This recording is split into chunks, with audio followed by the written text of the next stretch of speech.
Hello दोस्तों, मेरा नाम मकसूद और आप देख रहे हैं आपका अपना चैनल ट्रिकी हेल्प टिप्स। हम सभी रेलवे से यात्रा करते हैं, लेकिन बहुत सारे ऐसे नियम हैं जो कि हमें पता नहीं होते और जिसकी वजह से कई बार हमें मुश्किलों का सामना करना पड़ता है। और उनमें से कुछ नियम ऐसे हैं जो कि हमें जानना बहुत ही ज़्यादा ज़रूरी है, अदरवाइज़ हम बिना मतलब के दूसरे यात्री से उलझ जाते हैं। तो जी हाँ, मैं आपको आज कुछ ऐसे नियम बताने वाला हूँ जो कि यात्रा करते वक्त आपको जानना बहुत ही ज़्यादा ज़रूरी है। अगर आप उन नियमों को जानेंगे तो आपको बहुत फ़ायदा होगा और आप किसी भी झगड़े परेशानी से बच जाएंगे। तो अभी तक अगर आपने मेरे चैनल को सब्सक्राइब नहीं किया है, जल्दी से आप सब्सक्राइब कर लें और आगे बढ़ते हैं। जी हाँ, पहला नियम है सीट एक्सचेंज को लेके। कई बार ये देखा जाता है कि आप ग्रुप में यात्रा कर रहे हैं या आपकी फैमिली में कई सारे मेंबर थे, जो आपने टिकट निकाला तो वो टिकट आपका एक ही बोगी में है, बट आपका 10 नंबर, 15 नंबर, 12 नंबर सीट है और एक आपकी सीट हो गई है 60 नंबर, 70 नंबर की। तो अब आप ये चाहते हैं कि आप सीट एक्सचेंज कर लें, तो आप क्या करते हैं, आप रिक्वेस्ट करते हैं अपने नियर बाई में जो पर्सन होता है कि आप भैया एक काम करिए, मेरी वहाँ पे सीट है, आप वहाँ पे सीट ले लीजिए और यहाँ पे आप सीट हमें दे दीजिए। तो वो बेचारा अगर मान जाता है तो ठीक है, कई बार वो नहीं मानता तो आप क्या होते हैं, गुस्सा होते हैं और आप कहते हैं कि क्यों नहीं जाओगे, तुमको जाना पड़ेगा, यहाँ पे हमारी सीट है, वहाँ पे हमारी सीट एक है, जो मैं कह रहा हूँ सब कुछ सही है, सेम सीट है, आपको विंडो सीट दे रहा हूँ, आप ले लो। तो ऐसा बिल्कुल भी नहीं है। रेलवे का नियम ये कहता है कि जिसकी सीट अलॉट हुई है वही उस पर बैठेगा। रेलवे में ऐसा कोई नियम नहीं है एक्सचेंज करने का। अब बात ये आती है कि जितना पैसा आपने दिया है, जो भी चीज़ें आपने किया है, सेम वही चीज़ वो भी पैसेंजर ने वहाँ पे पैसे से रिलेटेड या सारी चीज़ें किया हुआ है, जिसके बाद उसको जाके सीट मिली है। उसने 2 महीना 1 महीना पहले टिकट निकाला, तब जाके वो सीट मिली है। अब उसके लिए भी वो जब वहाँ पे आएगा उसको ये सफ़र करना पड़े कि आप इस सीट पे ना बैठ के कहीं और बैठें, तो ऑब्वियस सी बात है उसका दिमाग भी ख़राब हो सकता है। तो इन चीज़ों से बचें। अगर सीट एक्सचेंज कर लेता है तो ठीक है, अगर नहीं करता तो आप दबाव बिल्कुल भी नहीं डाल सकते, कहीं कंप्लेन नहीं कर सकते। रेलवे में ऐसा कोई लॉ नहीं है, तो इस बात को हमेशा याद रखें। दूसरे नंबर पे आता है कि चलिए मान लीजिए सीट एक्सचेंज कर लिया। अब सीट एक्सचेंज करने के बाद क्या हुआ, मान लीजिए आपकी सीट एक थी 10 नंबर पे, 10 नंबर के पास जो पर्सन था उसने कहा कि मेरी एक सीट है 30 नंबर पे, आप वहां चले जाइए, यहाँ पे मेरा पर्सन बैठ जाएगा।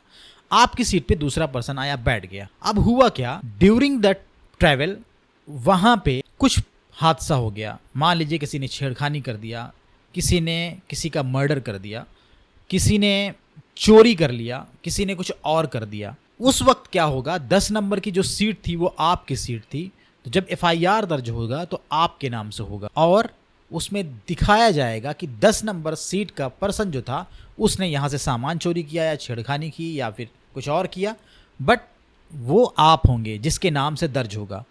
अब उसके बाद आप परेशानी किसको होगी, आपको होगी। आपको हर जगह जाना पड़ेगा, आपको अपने आप को जस्टिफाई करना पड़ेगा, अपने आप को दिखाना पड़ेगा, आपको ये बताना पड़ेगा कि मैं नहीं था, कोई और है, क्या है, XYZ सारी चीज़ें आपको करनी पड़ेगी। अब प्रॉब्लम किसको आई, प्रॉब्लम आपको हुई। इससे किसको नुकसान होगा, आपको होगा। मान लीजिए कल को कोर्ट जाना पड़े, आपको पुलिस FIR के बाद आपको थाने जाना पड़े, तो जो टाइम जाएगा, पैसा जाएगा, वो सारी चीज़ें आपकी जाएंगी।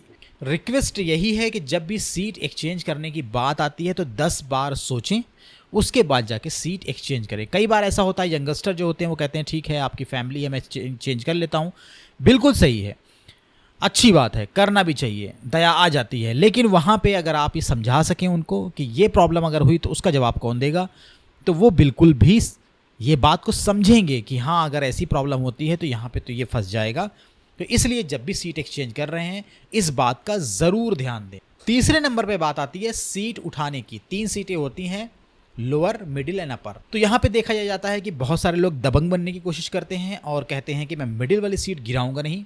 अब इससे क्या होता है, नीचे बैठने वाले को प्रॉब्लम हो जाती है और ऊपर वाला भी अगर नीचे बैठना चाहता है तो उसको भी प्रॉब्लम होती है। इस केस में रेलवे का नियम यह है कि अगर किसी भी पर्सन की जो मिडिल सीट है वो रात को 10 बजे उठा सकता है और 6 बजे उसको गिराना पड़े। अगर नहीं गिराता है तो उसके खिलाफ कंप्लेन भी की जा सकती है और उसको गिराना ही पड़ेगा।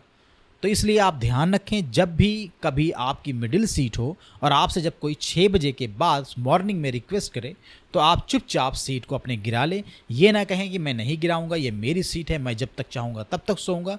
हाँ, आप बहसबाजी कर सकते हैं, आप सो सकते हैं, लेकिन इन द लास्ट आपको जब पुलिस आएगी तो आपको जीआरपीएफ की पुलिस यही कहेगी कि आपको गिराना ही पड़ेगा। तो ध्यान रखें इस चीज़ का और उस पर बिल्कुल भी अड़िग ना हो और ये ना कहें कि मैं नहीं गिराऊंगा।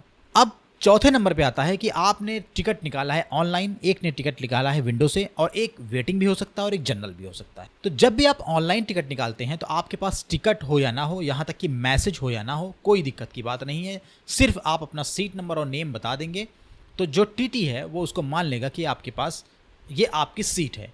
लेकिन रेलवे का नियम ये कहता है कि अगर आपके पास विंडो टिकट है तो जब वो टैबलेट लेके अपना आते हैं, पहले तो पर्ची लेके आते थे, अब शीट लेके आते थे, अब टैबलेट लेके आते हैं। टैबलेट जब लेके आएंगे तो वो आपसे टिकट मांगेंगे और अगर आप टिकट नहीं दिखा पाते तो विदाउट टिकट माने जाएंगे। उस केस में आपको कंप्लीट चार्ज देने होंगे और फाइन भी देनी पड़ेगी कि टिकट के किराए के साथ साथ फाइन भी, और वो काफ़ी हैवी हो जाती है। इसी तरीके से वेटिंग टिकट और जनरल टिकट के लिए भी है कि दोनों टिकट आपके पास होना चाहिए, नहीं तो प्रॉब्लम हो जाएगी। बात आती है एसी कोच की। कई बार क्या होता है, आपने देखा होगा कि एसी कोच में बेडशीट को लेके स्टाफ से काफ़ी भिड़न हो जाती है, खाने को लेके हो जाती है, सफाई लोग को लेके हो जाती है। तो इसके लिए मैं आपको बताता चलूँ कि रेलवे ने जो है थर्ड पार्टी वेंडर को असाइन किया हुआ है। ये सारे काम रेलवे डायरेक्ट इसको नहीं देखती है, उनके वेंडर देखते हैं। तो अगर आपको स्टाफ कोई बदतमीज़ी करे या सफाई ना करे या आपको बेड सीट सही से ना दे, इस तरीके की खाने से रिलेटेड भी कोई प्रॉब्लम आती है, तो आप अगर अपने कोच के सबसे लास्ट में जाएंगे जहाँ पे लैट्रिन होती है, वहाँ पे आप जाएंगे तो वहाँ देखेंगे वहाँ पे कुछ नंबर्स लिखे होते हैं स्टाफ के, उनको आप कॉल करें, उनको बताएं और अपने समस्या का समाधान लें। अगर वहाँ से भी आपको समस्या का समाधान नहीं मिलता है, मतलब कि वहाँ पे स्टाफ आता भी है, वो बदतमीज़ी करता है, कुछ करता है, तो आप रेलवे में उसके बाद कंप्लेन कर सकते हैं। रेलवे उनके खिलाफ सख्त कार्रवाई करते हैं और कई बार क्या होता है हैवी फाइन भी मारते हैं। तो ये रहे 5 अपडेट के नियम या कह लीजिए कि रेलवे से रिलेटेड चीज़ें जो कि आपको जानना बहुत ज़रूरी है जब आप यात्रा कर रहे हैं। तो अगर आपको मेरा ये वीडियो पसंद आया हो तो इसको लाइक ज़रूर करें और अपने दोस्तों को भी शेयर करें।